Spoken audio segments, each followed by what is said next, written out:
Hello and welcome to Daytime Football Chats. My name is Rob Smith and today we'll be interviewing Will and Om about their love for football and their opinion on this year's World Cup. Lads, welcome to the show. Thank you. So we'll start by talking about yesterday's first match in the competition, which was Qatar 2, Ecuador 0. Will, what do you think of that? Well, I think it's a controversial start. I think so. There was an offside goal, disallowed goal.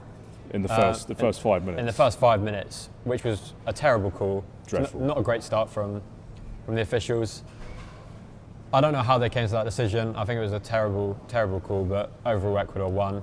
They were by far dominant. Very comfortable win, I thought. Very comfortable. Are we sensing a bit of match fixing here? I did see a couple of things saying that. I did think that, yeah. That, Ecuador got paid. Yeah, apparently Qatar paid them off. So, I mean, everyone has their own opinions, really. When we go to Qatar, we've got to respect their opinions, got to respect the culture. No drinking, of course, that's a big one for England. England fans love drinking, especially when we saw in the Euros. Everyone was going mental. Probably a bit far, I'm not surprised they clamped down on it this year. But, you know, if they're coming here, they've got to respect our rules, completely different to theirs. Yeah. But it's just something we have to do. Well, I think there was a whole thing with no team allowed to be wearing the LGBT armbands. Yeah, because of course England, Wales was all planning to wear a load of the European teams were going to wear them. They were going to get fined, and then the player who was wearing the band would have been booked in the first minute, which I think was outrageous. Yeah. But I now heard that England and Wales have backed out of that, and it's only a couple of the what's it called? It's just Dutch and Norwegian teams. I think Denmark and some of the other teams, like some European teams. Yeah. Okay, so England are obviously playing later on today. What do you guys think the team will be looking like? I mean, we've got to start out back. Pickford or Pope? It's got to be Pope, right? Come on. The stats do not lie. No. 7 clean sheets to Pickford's 3. That's for Newcastle, though. England. The Premier League, that's what we have to base it off. No. They're not in the Champions League. The thing is, though, with Pope, you've got to look at the defence at Newcastle have got. They're the ones doing the job. Yeah, they've got a very solid defence. They've got, Dan Burn, Botman, Trippier, Trippier I've got in my lineup as well. Yeah, I mean, we'll come on to Trippier. But are we just slagging off England's back four? Are we saying England's that Pope can't be good because we don't have a good... I think he's a great goalie, but we know what we're getting with Pickford. For international, he's a whole new level. He's just above everyone else, I think. I mean, it's only them two. Ramsdale's not in the conversation, is he? I don't think Ramsdale's anywhere near the conversation. I think third choice is fair for Ramsdale. Yeah, 100%. So, as you mentioned, Trippier, I think right back wise, we're not sport for choice at the minute. That's probably the only option. I think Walker's injured for tonight. Yeah. I think there's no. I don't think Trent's lived up to what he has been in the past. But I don't really think he's not fitted into this team. No, he doesn't. His play style just doesn't fit in at all. I think Liverpool suits him well because he's got Van Dijk, Matip, Konate, all these amazing centre backs next to him.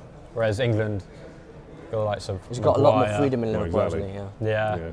You mentioned Maguire. I mean, do you think he'll play? I mean, he will play. He will play. There's no option there, really. I'm willing to admit he has done a good job in the past for England, but the man's played less than 5 hours. He's played 280 minutes and he's made one successful tackle in that whole time. Which is absolutely shocking. He's been stripped of the captaincy of Man United. And I don't understand how the likes of Fikayo Tomori didn't get called up. Yeah. I think that's terrible. I'd even take someone like Chris Smalling. Smalling, amazing centre back.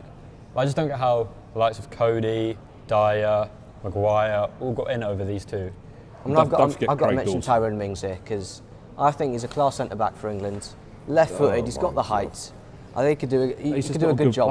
I think that's all he's got though, the left foot. That's what makes him unique. I think everything else, he's third best, fourth best. Would you not take him over Maguire? No. I don't know. I think Maguire brings something new. I don't think Mings is good enough. Because Mings has got height and Maguire has got height. You mentioned Maguire got the Man United captaincy taken from him. I mean, Mings, that was taken from him when Gerrard came in at Villa.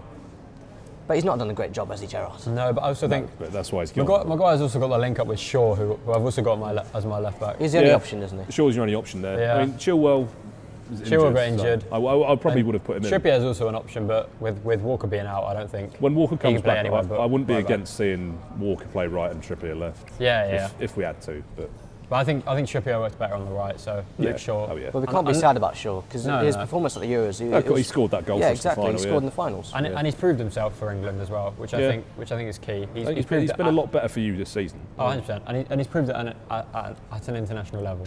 Yeah. He's got the competition on the left with Malacia there, so So it's made him a lot better. yeah. He's had to work harder. I mean, in front of the defence, I don't think anyone would argue putting Declan Rice there. Yeah. He's the only option there. Really. First name on the team sheet, I reckon. Although Phillips, I know you've Henderson as well. argued for him in the past. I don't think Henderson's Henderson's chance. not in the not a conversation. chance. I wouldn't even bring Same him. with Phillips, to be honest. I think Phillips, he played an hour of football this season, Yeah, if that. which I think is nothing. Considering how good he was at the Euros, They were a good pair, him and Rice, but I don't think we need that anymore. I think if he kept that form up, he'd easily get into the team. But with the strength we've got in the sort of midfield and attack, you don't need to be playing Bellingham two shining holding. through in the German league. As you say, Bellingham, I mean, I've got him just in front of Rice along with Mount. Same. We all taking Bellingham then. We're all You got taking Mount. Yeah, I've got Mount, yeah. Oh, I think it's a bit controversial, you know. Mount, very underwhelming this season. Chelsea fan myself, so I don't know, but I think he's not as good as previous years. Again, though, he's always played good for England. It's the issue with Maguire. He's got the work rates, but I reckon. Well, I think you've got Maddison in as well. I've got to take Maddison. I think Maddison brings something new. He's backed it up this season with his statistics. Yeah. 11 He's- appearances, 7 goals, 4 assists. Exactly. He's bringing it this season. He's different level. I wonder what he'll be like, because when he does play, he'll just be coming back from injury, won't he? Yeah, but we also he's not going to be in the team tonight, anyways. No, of course. But I think he's the only natural number 10 we have in our team. Yeah, that's very true, yeah. But yeah, I think Maddison would get into the team if he wasn't injured. So you'd have him alongside Bellingham? Yeah, but for tonight's game, I've got Mount there. Yeah. Any arguments? No. No, I don't think we can argue with that. So on to the front three. I've got Phil Foden on the left, Sterling on the right, and Harry Kane up front. I'd go Saka on the right there. Oh, I agree with that. I've got Foden left, Kane down the front, and then Saka on the right. See, I originally did have Sterling on the left, but I saw Neil Warnock tweeted that he'd have Sterling on the right. So I thought, all right, if the great Warnock's having that, What a I'll have manager. that. Yeah, I mean, absolute legend. I mean, Kane's a no-brainer. He's got to Kane, be up yeah. First name on the team sheet, as captain. on the right. We've got Yeah. Saka. Can we all Saka, agree with I taking think- Saka? Nah, but Rob. he's got Sterling on there, which I don't. Because I want I to don't fit, agree with fit Sterling as Foden. well. I want to fit Foden and Mount in as well. So if you I stick think, Foden on the I think left, you can have Foden's Sterling better on the right. wing. Sterling has been underwhelming. I reckon Southgate will play him. Whether I think he should be there is a different story. I think Saka just is another level this season. I mean, I've got Grealish on the left there. Oh, What, No. starting? very Yeah. controversial. Now, He's not a It starter. is controversial. He doesn't start for City. I wouldn't start But I him feel for- like for England. The He's- English tax, he's Made him 100 man. million. He sort of just Just because he's got that high price doesn't mean he has to live up encapsulates to that price. Yeah. He can still be a good player, still put in a shift, yeah. drop back, can go forwards. I think he's perfect. But Perfect on the left. I think Foden works better on the left, and Pep knows it as well, because I think Foden's played more He's than played a hell of a half lot the of games this I mean, season. let's not forget Foden's probably the most informed player out of all yeah, these definitely. players at the minute. What's it? Someone like I think he's got like 12 goals and assists in the Prem this season. I mean, that Something speaks for ridiculous. itself. Yeah, I'm happy dropping Grealish, but super sub, as you said. That Grealish is super I sub, think yeah. I think he's going to be the more impactful player to come off the bench. I think him or Foden could do that, but I don't think the likes of Mount can do that, or Sterling. I think they're both starting 11 players, but I don't think they're game changers. What do you think about Rashford? I don't think he gets near it. I think he'll be in competition for being on the bench. I don't even know if he gets on the bench. Competition for the bench. I'll put him on. Him and Callum Wilson can fight for that spot. I'd put him on when players get tired. I wouldn't put him on to try and change the game. You can play him on Yeah. the right though, couldn't you? You can, He's but interchangeable you don't there. need to. Yeah, He's been playing more up front for you this season, though, hasn't he? very Yes, central, and he's but not getting in over Kane. No, Christ, no. He hasn't been the same since his back injury about 2 years ago. And let's look. Southgate never really plays two up front, so you're not going No, to. well, I mean, yeah, he doesn't. not really. No, he hasn't. He relies on Kane, and the team's built around Kane. Yeah, as it should be. But I think it's time. I think it's time for something new. But build time around to go. Bellingham. Bellingham is the future of English football. Him and Yeah, Foden. him and Foden. And Rice is probably, I'd say, future captain when when Kane goes. I think Rice. I agree with that completely. Yeah, so With that being said, some interesting takes there, especially from on. But how do you think England are going to do overall? I would say round of 16, if they play the Netherlands, I say England lose. We overhype England. Yeah, massively. Just because we're Yeah, English. because we're English, you know, have to. Yeah. the English bias. I reckon England will do. I think we'll do well. I can't see us getting further than the quarterfinals. No, I'd be very surprised. I reckon we'll come out the group first. We'll play second of Group A, which I reckon will be Ecuador or Senegal, and I reckon we'll beat them.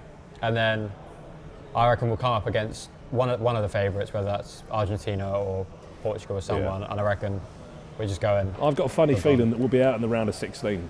Really? Yeah.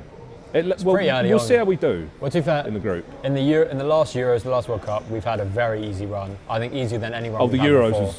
was simple. I mean, We'll never we get had anything easier than that. Ukraine, Denmark, Oh, I know. teams like that. It's not exactly. And then we lost to Croatia at the last World Cup. But they were very good back then. They were. I think they look good this time round as well. I'd be very surprised if they do as well as they did, though. No, I don't think They're not getting to the final. No. Do we actually think England can make it to the finals? Is it possible? Not a No, chance. I think Portugal and Argentina have more fighting power. Yeah. I reckon- Just to see Messi versus Ronaldo. would be I good. think I'd love to see that. I reckon Yeah. Argentina will win it. I reckon Yep.